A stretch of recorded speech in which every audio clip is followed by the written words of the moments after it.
Halo teman-teman, salam inisiatif, melayani dengan hati, mengabdi untuk negeri. Balik lagi bersama kami di PTT Podcast Tiba-Tiba bersama saya Hakim, Saya Despria. dan bintang tamu kita yang paling kece, Anifer Samosi. Halo. Oke, jadi kita tadi sudah membahas terkait mekanisme rujukan, terkait perpindahan kelas saat rawat jalan. Nah, sekarang kita lanjut ya teman-teman.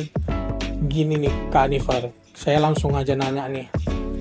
Jadi, misalnya nih, saya sedang di puskesmas atau klinik. Oke. Ya. Saya di puskesmas atau klinik sedang sakit dan ingin mendapatkan pelayanan. Tapi ternyata sesampai saya di sana, saya tidak dilayani dengan standar. Misalnya kayak petugasnya kurang ramah atau lain dan sebagainya lah. Itu kalau saya melapor, itu melapornya kemana? Lapornya ada dua dia bang, ke orang puskesmasnya atau ke orang BPJS-nya. Oke. Jadi kan kalau ke orang puskesmasnya dia kan ada kotak saran. Nah di situ bisa ditulis pengaduan. Jadi nanti atasan mereka yang menindaklanjuti. Kalau dia mau melakukan pengaduan ke BPJS Kesehatan, nanti di puskesmas ada QR code. Nanti itu di scan, terus bisa buat pengaduan di situ. Nah, jadi QR code itu nanti dia bisa langsung juga merujuk ke untuk download aplikasi Mobile JKN. Jadi yang udah punya aplikasi Mobile JKN, di Mobile JKN juga ada menu untuk membuat pengaduan. Oh, di Mobile JKN berarti Iya. bisa juga ya kita ngadu ya? Iya. Wah, keren sekali nih Mobile JKN. Itu kan tadi kalau di klinik atau puskesmas ya. Iya. Nah, kalau misalnya di rumah sakit, kemarin kan kalau nggak salah saya ada lihat poster tuh. Iya. Poster orang rumah sakit. Siapa tuh bang sini? Ada lah pokoknya ada. Inisialnya AS gitu. Oh iya. Anifer Samosir gitu. Jadi di situ ada poster. Vincent juga.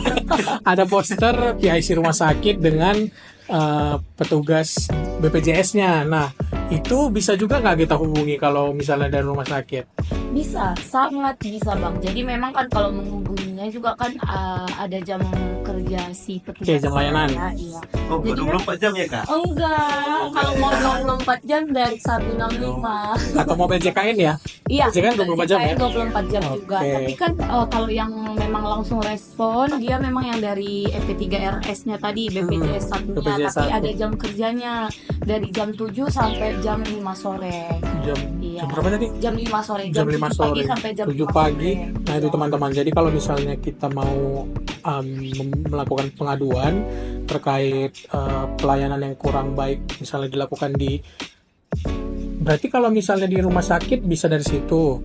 Kalau misalnya saya nelpon ke Anifer untuk yang klinik atau puskesmas bisa juga nggak kira-kira? Bisa, asalkan udah punya nomornya. Ya, yang penting udah simpan nomor ke Anifer dulu ya. Iya. Oke, berarti ada 3 nih berarti nih, dari kotak saran, dari Mobile JKN, dan juga dari petugas BPJS 1. Nah, untuk petugas BPJS 1 ini saya masih penasaran nih Kak.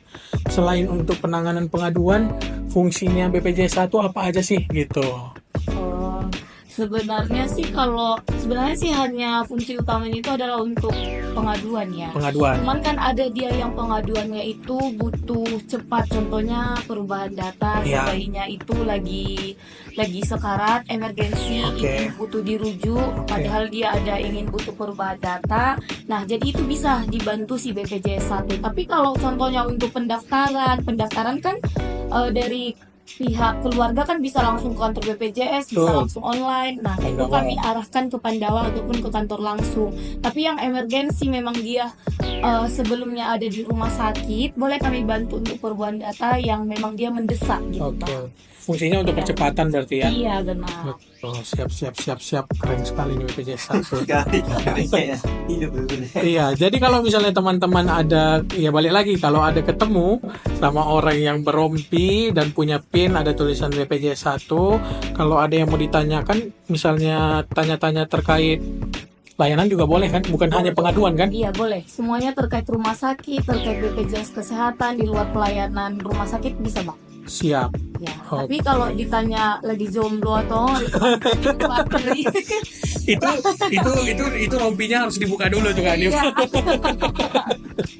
Oke, siap. Mungkin dari Desprian ada lagi kira-kira Des? Oh baik Bang Kim, tadi kan udah jelas tuh Kak Per masalah pelaporannya. Jadi ini Kak, jika kita punya BPJS, apakah semuanya pelayanan kesehatan udah gratis? Oh, kalau kita punya BPJS Iya. gratis. Jika kita menggunakan layanan BPJS di rumah sakit, apakah semua pelayanan kesehatan itu kita sudah ditanggung atau tidak? Ada tambahan biaya atau enggak? Nah, Tambahan biaya semuanya ditanggung kalau indikasi pelayanan kesehatan dan indikasi dokter. Jadi contohnya Bang Destrian mau tes TNI, ya kan? Itu kan biasanya tes Untuk TNI pribadi kan ya. keinginan pribadi. Nah itu untuk ininya nggak ditanggung BPJS Kesehatan. Tapi kalau Bang Destrian dari puskesmas dirujuk, disuruh dokter cek ini, cek ini, cek urin, semuanya itu ditanggung BPJS Kesehatan. Iya, asalkan indikasi Indikasi dokter. Iya benar. jadi teman-teman, semua pelayanan kesehatan yang penting sesuai dengan indikasi dokter, semuanya akan ditanggung. Kecuali tadi untuk pribadi ya Kak Per, Iya, dengan pribadi. pendaftaran TNI dan lain-lain. Iya benar. Jadi ini nih Kak Per, ada juga cerita-cerita dari teman Kak Per. Banyak nih kedengaran kalau di rumah sakit obatnya nggak tersedia, peserta beli sendiri.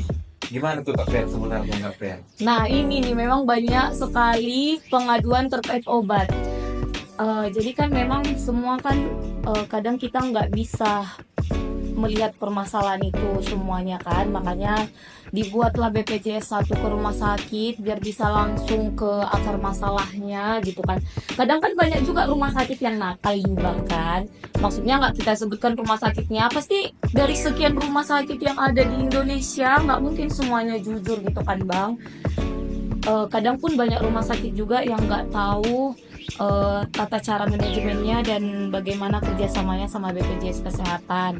Kalau contohnya dia pesertanya dokternya sudah meresepkan obat ABC, ternyata yang dikasih dari apotek itu cuma obat AB, yang obat C-nya itu disuruh pesertanya untuk beli sendiri. Nah ini bisa diadukan sama BPJS Kesehatan. Iya, BPJS 1 kalau lagi ketemu atau ada nomornya disimpan gitu kan, atau langsung ke kantor BPJS juga boleh. Jadi itu nanti langsung ditindaklanjuti gitu Bang.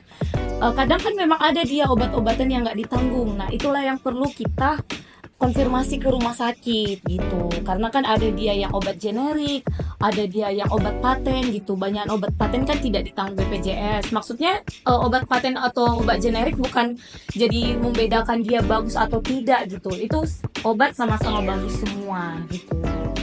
Iya. Tapi gitu ya Kak, ada jenis obat memang yang diperlukan oleh BPJS. Iya, kalau contohnya seperti vitamin, suplemen, itu kan biasanya dia memang kita beli sendiri gitu Bang. Karena kan semua obat udah diatur dalam Permenkes juga gitu. Iya. Tetapi kalau misalnya Kak Per, ke rumah sakit itu kehabisan obat, Iya. bisa kita kontak ke BPJS 1 gitu kan?